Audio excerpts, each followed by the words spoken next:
everyone, it's Film Rich. In the world of Sopranos, business, family, and personal trauma are often tangled in ways that are as compelling as they are destructive.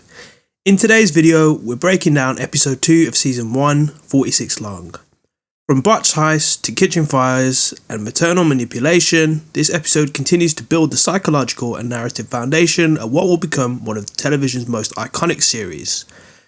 Before we get into it, I'd like to remind everyone to please like, share and subscribe. I'm really enjoying doing these videos, and yeah, without further ado, let's get into it.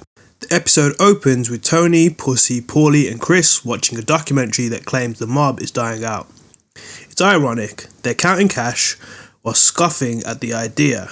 Right away, we're reminded of the central theme, the tension between old school mob mythology and the messy reality Tony inhabits. Chris and Brendan Filone hijack a shipment of DVD players from Comley Trucking. The truck driver, terrified, asks them to rough him up to make the story look credible. Chris hesitates. Brendan doesn't. It's awkward and amateurish, but for them, it's a power play to prove themselves. Back home, Carmela pressures Tony to recover a car stolen from AJ's science teacher. She's using Tony's connections to do a good deed, but he's visibly uncomfortable at mixing that world with his family life. Still, he agrees to look into it. Tony checks in on his mother Livia, who nearly burns down the kitchen boiling mushrooms. The fire is minor, but it raises major concerns about her ability to live alone. Still, Livia brushes off help, declaring she's fine. Carmela hires a Trinidadian housekeeper to assist Livia, but Livia, true to form, is suspicious, accusing her of trying to steal a record album. Her paranoia is evident, and Tony begins to realise his mother may need a more structured care. Junior Soprano and acting boss Jackie Aprile, who's also Tony's best friend, call Tony for a meeting. They're upset. Chris and Brendan hit a truck under Junior's protection. Tony promises to make it right, but this is the first sign that his leadership will be tested from all sides. Back at home, Tony takes a high dosage of Prozac before confronting Christopher and Brendan. He reprimands them for not immediately returning the stolen goods. When Christopher tries to defend himself, Tony forcibly ejects Brendan and demands repayment. Christopher silently complies, handing over the cash. Tony silently instructs him to steer clear of any of Junior's business moving forward. At home, Tony briefly discusses the disappearance of family ducks with his daughter Meadow, and later assures Carmela that he remains proud of his mother for maintaining her independence. In a subsequent scene, Livia is seen driving a neighbour home. Upon dropping her off, she mistakenly puts the car in drive instead of reverse and strikes the woman, sending her onto the windshield. That night, Christopher, Adriana and Brendan go to a nightclub while under the influence of drugs. Brendan proposes robbing a shipment of Italian suits. In his intoxicated state, Christopher initially agrees and vents his resentment toward Tony. However, he later reconsiders and refuses to participate, emphasizing the need for unity.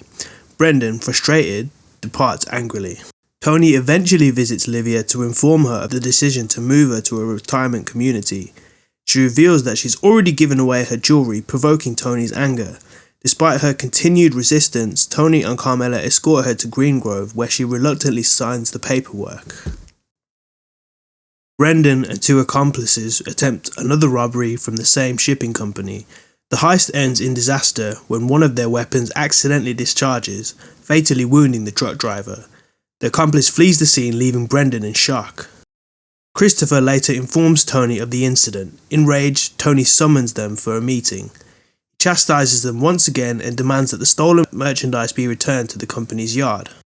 Tony visits Livia's house one final time to pack her remaining belongings. As he reflects on his childhood, he breaks down in tears while looking through an old family photograph and suffers from another panic attack. He later discusses the emotional episode with Dr. Melfi. She affirms that he made the right decision regarding his mother, but also suggests that he may be redirecting unresolved anger towards others. Unable to face the implication, Tony abruptly ends the session and storms out. The episode closes at the Bada Bing, where Tony lashes out and physically assaults Georgie, the bartender, for a minor offence, an act that starkly illustrates Melfi's assertion about his misdirected anger.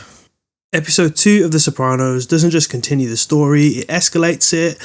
We hear about power struggles, generational clashes, and Tony's slowly unveiling physique. This episode highlights how unstable even the strongest foundations can be. If you're enjoying this breakdown of The Sopranos, don't forget to like the video, subscribe and share. Hit the bell icon so you never miss an upload. We're going to be doing plenty more recaps of The Sopranos, so please stay tuned. Thank you very much.